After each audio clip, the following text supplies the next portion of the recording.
Hello and welcome to Larchmont Mamaroneck Community News. I'm Roger Norum. And I'm Rita Blockton. And among the stories we'll be covering this week, the green light to play ball under the bright lights at Harbor Island, and the Girl Scout Fund is helping out. An affordable housing unit is dedicated on Library Lane. Looking for more time for the hole in the ground on Mamaroneck Avenue. The Emlyn Street Fair and the Antique Car Show, both a rousing success. Those stories and more on Larchmont Mamaroneck Community News. First, the softball players of Mamaroneck are rejoicing. The controversial light project for Lonza Field on Harbor Island got the okay at the last village board meeting.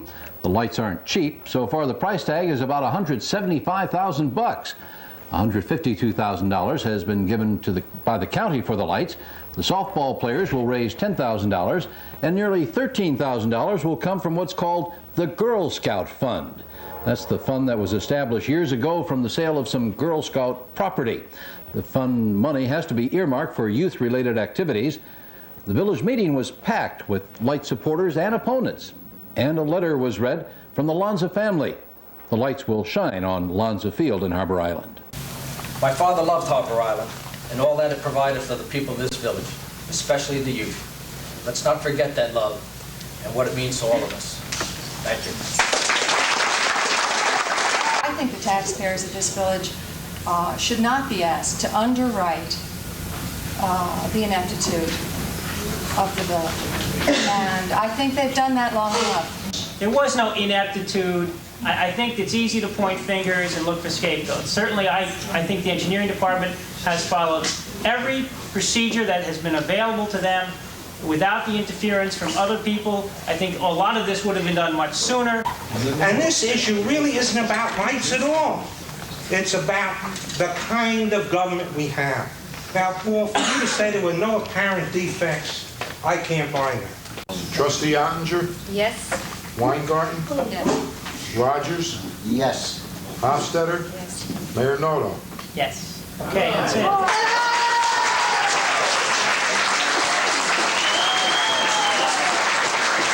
Also at the Mamaroneck Village Board meeting, the board gave its okay to a $435 a day assistant village manager job.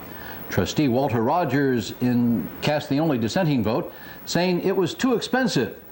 The new temp assistant manager being interviewed is Angela Grillo, who worked as a borough administrator in River Edge, New Jersey until 3 months ago. She was recruited through the Interim Management Services organization. Ever since village manager Joe Fraioli resigned from the $70,000 a year job, acting village manager Leonard Verastro has been doubling as the clerk treasurer as well as acting village manager. Meantime, the search for a new Mamaroneck village manager continues, and the slot is not expected to be filled until the first of the year. The weekend after the Labor Day vacation was the annual Antique Car Show at Harbor Island, held and sponsored by the Kiwanis Club. LMC-TV cameras were there thanks to Rich Capagrosso. You just put it down.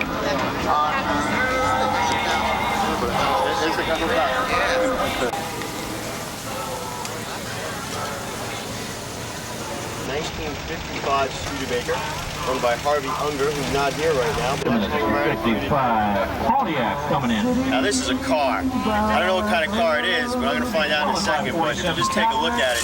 What a car.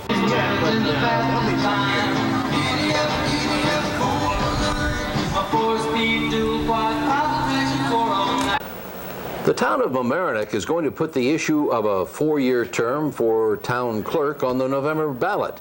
Town clerks throughout Westchester County are lobbying to have 4 instead of 2-year terms. The Mamaroneck town clerk, Pat DiCiaccio, is the official record keeper of the town and also issues permits and licenses. The salary is $42,000 a year. Town Republican Chairman John Perrone is against the idea of 4-year terms. He says if a person is doing a good job, they'll be voted in again anyway. Roger, September 8th, the Washingtonville Housing Alliance had its much-awaited ribbon-cutting ceremony for a 7-unit apartment building on Library Lane.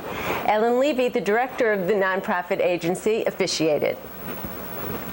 The building will be occupied by former group home residents and homeless families. The Housing Alliance was able to buy the building with the help of grants from the State Department of Social Services and the Office of Mental Health Services, Roger. By the way, the video for that story was provided by Eileen Deutsch.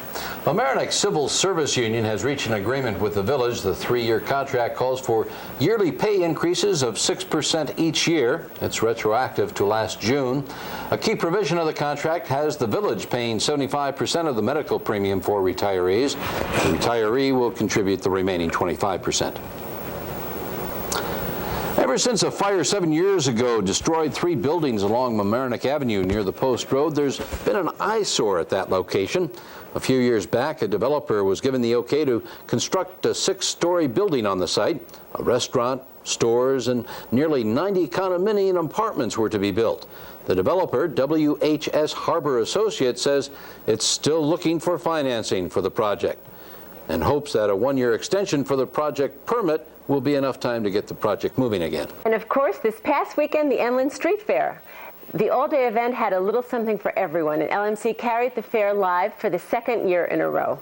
Right, we've got about 70 exhibitors. Everyone's here. The crowd is excellent, and there's lots going on, and the weather is terrific. How many times have you done the fair? This is our 17th annual street fair. And how did it start? Who had the idea? Gracie Pugh started it. I got to give credit to Grace. It was Grace's idea, and she put it together, and I co-chaired it with her, and she's a very busy woman, and I've just, sort of taken it over, but I've had lots of help. I don't put the fair together alone.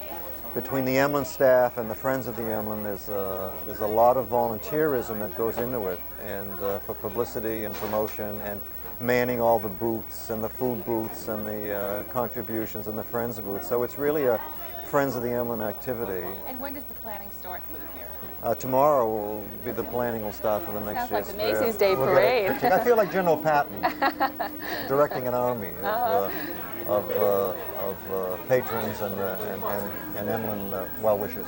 But it must be very gratifying. It is. I mean, it's a wonderful. It's a community event. It's a free admission with $1 contribution. The Emlyn needs the dollar to help finance its programming, but nobody seems to mind giving it. And it's become an institution. It's become an annual affair. People look forward to it all the time. It seems to be. We're trying to increase the quality of it. And how will you do that? Well, this year we've added a creative kids corner that the Rye Library and the Children's Department of Mamaroneck Free Library are putting together, and we have juried the exhibitors this year. So it's a juried entry. I see. So that makes it a little bit tougher to get in. It makes it a little bit tougher. Yeah. It makes it a little bit tougher. But we still have 70 people, 70 quality artists here. We're going to rehearsal Tuesday in New York for A.R. Gurney's A Cocktail Hour. So after this is over, I take a shower and go into New York to get started. But we've cast the show. It'll run from October 17 to November 4. It's a professional cast. And in addition to that, we have our chamber music, children's events. The village of Larchmont is making up its mind over 2 different plans for the expansion of Village Hall. One estimate has the expansion costing $1.02 million. The other, $1.04 million. Larchmont trustees hope the expansion work could be done for much less, like around $600,000. And both architects who developed the preliminary plan say money could be saved by cutting corners, such as eliminating a basement or using less expensive materials. Mamaroneck Village won't have any renovations for Village Hall for the time being. The board majority feels there are too many other pressing needs of the village, including the cleanup of Taylor Lane's waste site, sewer repairs, and other projects, including the flood control along the Sheldrake and Mamaroneck rivers. The Republicans on the board, including Mayor Noto, feel delaying the renovations to Village Hall is short-sighted. They feel the $1 million price tag now would just get more expensive the longer the necessary work is delayed. And that's it for another edition of Larchmont Mamaroneck Community News. If you missed any part of this program, you can catch us any weekday night at 5 or 10 o'clock. Or during the day or on weekends, give Studio 2 a call at 381-0131 and ask them to play the news show for you. Remember, it's 381-0131 during the day and on weekends. This month, the news program is going to be at 5 and 10 o'clock. If you think it should be at a different time, please let us know. Rita? If you want to see how this show is put together or get involved, please drop by on any Thursday night at the LMC studio in the Palmer Avenue unit of the high school. It's up the stairs across from Walter's Hot Dogs. Just bring us a few hot dogs. We'd love to see you. Thanks for watching Larchmont Mamaroneck Community News. I'm Roger Norum. And I'm Rita Blockton. Till next time.